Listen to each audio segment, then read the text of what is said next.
CCI సాధన committee గత 3 సంవత్సరాల నుంచి పోరాటాలు నిర్వహిస్తున్న విషయం ప్రజానీకానికి విదితమే.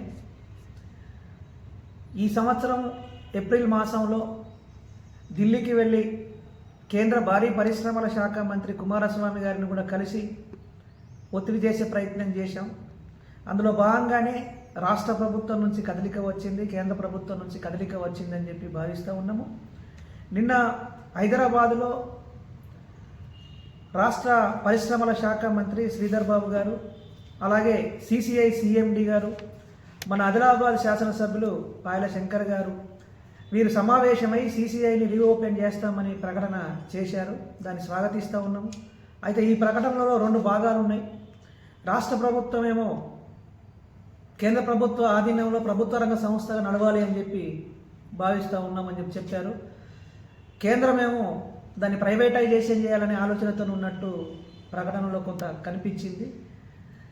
ప్రైవేటైజేషన్ను సిసిఐ సాధన కమిటీ కానీ ఆదిలాబాద్ జిల్లా ప్రజలు కానీ అంగీకరించడానికి సిద్ధంగా లేరు.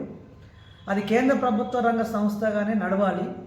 దానికి 2,000 కోట్ల రూపాయలు మాత్రమే ఖర్చు అవుతుందని చెప్పి కూడా లెక్కలు చెప్పారు. పెట్టుబడిదారులకి ఒక్కొక్కరికే 2,000 కోట్లు 3,000 కోట్లు మాఫీ చేస్తూ ఉన్నారు మీరు.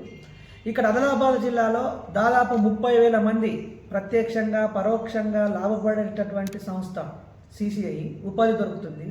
దాంతోపాటు అత్యంత వెనుకబడినటువంటి ఆదిలాబాద్ పారిశ్రామికంగా ముందుకు వెళ్ళడానికి అవకాశం ఉన్నటువంటిది. విద్య వైద్య పరంగా కానీ రవాణా పరంగా కానీ సిసిఐ ప్రారంభమైతే డెవలప్ అయ్యేటటువంటి అవకాశాలు ఉన్నాయి.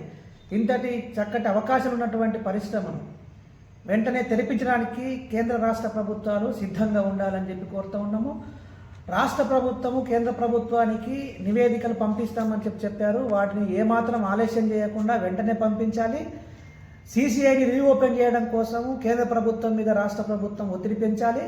అందుకోసం ఆదిలాబాద్ జిల్లా ప్రజల తరపున సిసిఐ సాధన కమిటీ రాష్ట్ర ప్రభుత్వానికి అన్ని రకాల సహాయ సహకారాలు అందిస్తాం. మేము పోరాటాలను కూడా నిర్వహిస్తామని చెప్పి సందర్భంగా తెలియజేస్తాం.